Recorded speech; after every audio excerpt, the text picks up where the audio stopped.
Hello friends, তোমরা সবাই কেমন আছো? আর সবাইকে বলি গুড মর্নিং। তো দেখো, আমি সকালে চলে এসেছিলাম পড়াতে, আর ঝটপট পড়িয়ে চলে গেছিলাম বাড়িতে, কারণ এক জায়গাতে যাওয়ার ছিল। আর কোথায় যাওয়ার ছিল তোমরা একটু পরেই দেখতে পাবে। তো দেখো, বাড়িতে গিয়ে রেডি হয়ে বেরিয়ে পড়েছিলাম, কারণ ঝটপট বেরিয়ে পড়তে হবে, তাই তখন আর কোনো ভিডিও করিনি। তো বেরিয়ে পড়ে দেখো, তো তোমরা তো জানোই আমার ঘাটের ডিস্টেন্স খুব একটা বেশি না। তো ঘাটে চলে গিয়েছিলাম, আর ঘাট পার হয়ে টোটোতে উঠে চলে গিয়েছিলাম নবদ্বীপ ধাম। তো এখানে গিয়ে তো 1.5 ঘন্টা বসেছিলাম, কারণ কি এখানে তো প্রত্যেক সময়ই ট্রেন লেট করে। এখানে লাইনের কোনো ঠিক ঠিকানা নেই। মানে আমার এতটা রাগ ওঠে নবদ্বীপ দিয়ে কোথাও যাতায়াত করার হলে। তোমরা জানো কি না জানি না, এখানে সব সময় ট্রেন লেট হবেই। তো দেখো, ট্রেন চলে এসেছিলো, আর ট্রেনে উঠে পৌঁছে গিয়েছিলাম দিদির বাড়িতে, কারণ দিদি আর জামাইবাবুর সাথেই যাওয়ার ছিল আমার। তো দেখো, দিদি বাড়িতে পৌঁছেও গেছি, আর খাওয়া দাওয়া করে জামাইবাবুও চলে এসেছিলো। তো সবাই মিলে বেরিয়ে পড়েছিলাম স্টেশনে, আর যাচ্ছিলাম হচ্ছে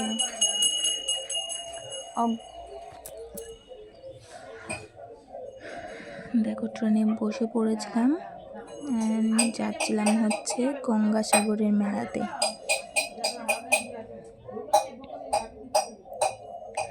তো দেখো, তখন তো এই ট্রেনে হাওয়াটা বেশ ভালোই লাগছিল। ট্রেনে হালকা হালকা ঠান্ডা ঠান্ডা ঠান্ডা হাওয়া, তো ভালোই লাগছিল। কিন্তু ওখানে যা ঠান্ডা ছিল, বীভৎস ঠান্ডা ওখানে।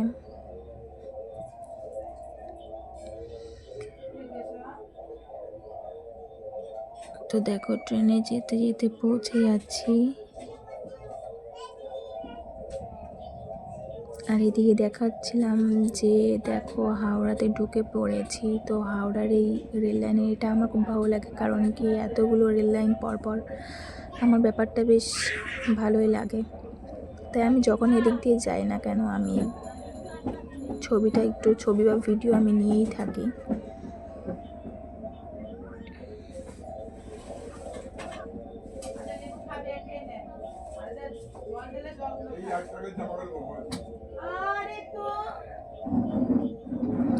দেখো, ট্রেন থেকে নেমে পড়ে পৌঁছে গেছিলাম স্টেশনে এসে আমরা বাস ধরেছিলাম, গঙ্গাসাগরে যাবার বাস।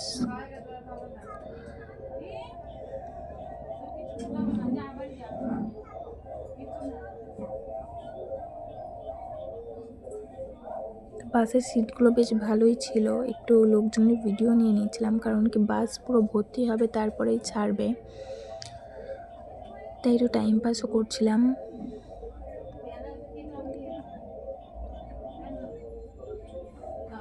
দেখো, বাস এখনো ভর্তি হয়নি, যেই কারণে কিন্তু ছাড়েনি। দেখো, জামাইবাবু টিকিট কেটে নিয়ে চলে গেছে, আর বেরিয়ে পড়লাম গঙ্গাসাগরের মেলার উদ্দেশ্যে। আমি ফার্স্ট যাচ্ছি, আর তোমরা কে কে আগেও গিয়েছো আর তোমাদের কীরকম অভিজ্ঞতা হয়েছে সবাই একটু শেয়ার করো।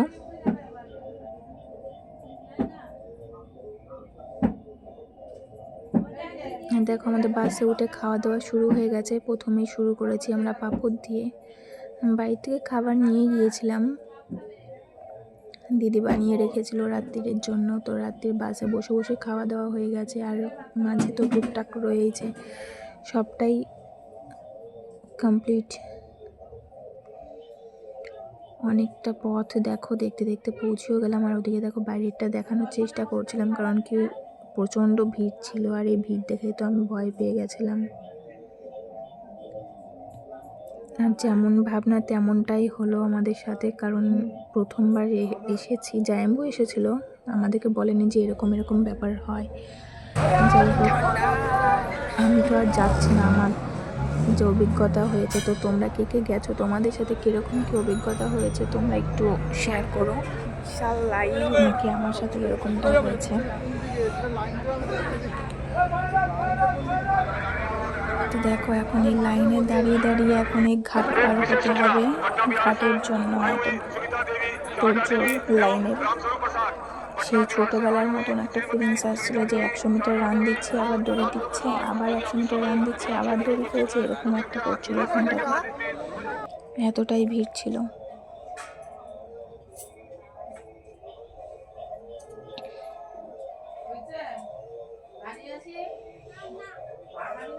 তাই এখান থেকে আমাদের পার হতে হতে মানে জেটি ঘাট পর্যন্ত, লঞ্চ ঘাট পর্যন্ত পৌঁছাতে লেগে গেছে আমাদের 4 ঘন্টা এই লাইনেই।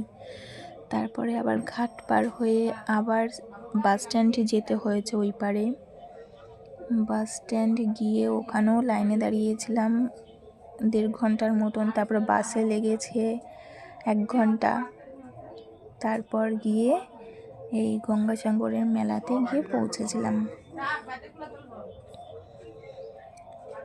দেখো, এটা হচ্ছে আমাদের লঞ্চ ঘাটের টিকিট। তো এখন এই ঘাট পার হব। আর এখানে তো প্রচণ্ড হাওয়া দিচ্ছিল, বাড়িতে বসে বসে ভালোই, মানে এতটা ঠান্ডা ছিল না। দিনের বেলাতে বেরিয়েছিলাম। আর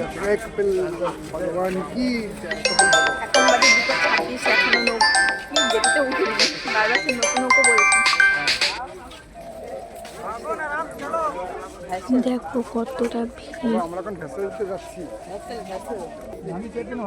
কতটা রাত হয়ে গেছে। সারা রাতের ধরে এই লাইন পারাপার করে ঘাট পর্যন্ত পৌঁছিয়েছি। তারপরে তো বাসে উঠেছি ওপারে গিয়ে। তো তোমরাও দেখো কতটা হাওয়া দিচ্ছে ওদিকে।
তো দেখো আবার সেই বাসে উঠে পড়েছিলাম 1.5 ঘন্টা লাইনে দাঁড়িয়ে। তারপরে বাস পেলাম গঙ্গাসাগরে পৌঁছানোর।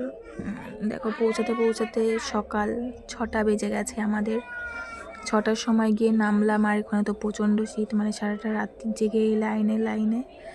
তারপরে এই 6টার সময় তারপরে দেখো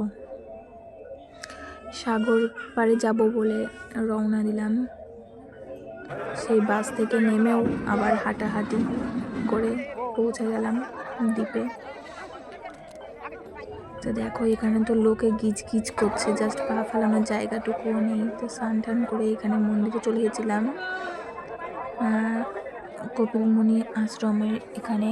এসে যে পুজো দিলাম, বাবা প্রসাদ কিনলাম ওখান থেকে পুজো দেবো বলে। তো প্রসাদের কিছুটা রেখে দিয়ে হাতে দিয়ে দিল। এটাই হচ্ছে পুজো। জানি না কীরকম হয়, কিন্তু আমার একদমই ভালো লাগেনি যেটা হয়েছে।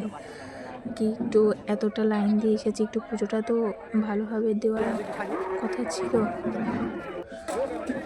ভেবেছিলাম ভালোভাবে পুজোটা দিতে পারবো, যাই হোক হয়ে ওঠেনি। তো পুজো দিয়ে দেখো চারিপাশটা একটু দেখে নিচ্ছিলাম। আর দেখতে গিয়ে তো ঘটলো ঘটনা।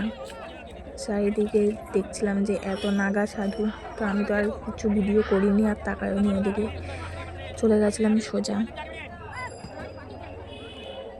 সোজা গিয়ে আবারও সেই ভিড়ভাট্টা লাইন পার করে, ওই লাইন পার করতে করতে আবার লেগেছে 4 ঘন্টা আমাদের এখানেই।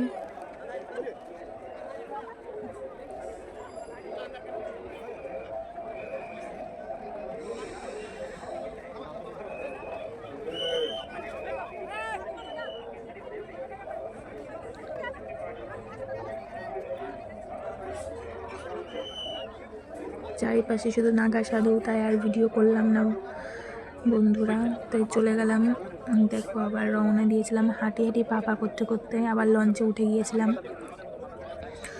উঠে ফোনে চার্জও ছিল না তখন খুব একটা, তো কি যা পেরেছি ভিডিও করে সোজা বাড়িতে হাঁটা দিয়েছি। তো এখন নতুন টাটা বন্ধুরা, কেমন লাগলো আমার এই ব্লগটা সবাই কমেন্টে জানিও।